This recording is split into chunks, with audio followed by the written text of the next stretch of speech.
Veland fra Sola ser vi her nå, og hun kommer her med ballerina.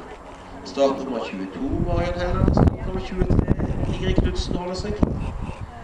Resultatet på Rebecca Iselin Alsen og Kaspar fra Rogaland var totalt 13 feilpoeng, hvorav ett var overskredet maks tid. Tiden var 61,86.